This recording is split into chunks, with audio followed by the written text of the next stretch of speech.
Nasabat ng 2nd Provincial Mobile Force Company Lanao del Norte, katuwang ang 51st Company at 5th Mechanized Battalion Armored Division ang tinatayang 1.12 million pesos na halaga ng hinihinalang smuggled na sigarilyo sa isinagawang checkpoint operation sa Purok 1, Barangay Butadon, Kapatagan, Lanao del Norte, gabi ng Mayo 17 taong kasalukuyan. Pinahinto sa isang checkpoint ang isang itim na Toyota Innova dahil sa hindi pagsusuot ng seatbelt ng driver.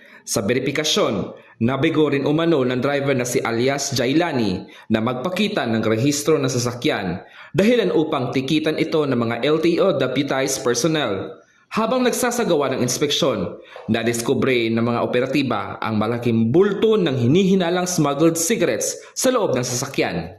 Nakumpiska sa operasyon ang 15 master cases ng New Berlin cigarettes, 5 master cases ng Modern cigarettes at 8 cellophane packs ng Ford cigarettes na umaabot sa kabuuang 1,400 rims na may tinatayang 1.12 million pesos. Dinala ang driver sa Kapatagan Municipal Police Station para sa dokumentasyon habang nasa kustudiya ng 2nd Provincial Mobile Force Company ang mga nakumpiskang sigarilyo at sasakyan bago i-turn over sa Bureau of Customs para sa kaukulang disposisyon.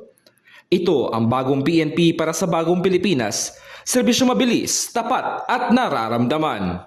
Dito sa Lanao del Norte Police Official Office, ako yung PNN Correspondent, Patrolman Kim Luna, alagad na batas, tagataguyod ng Balitang Pulis.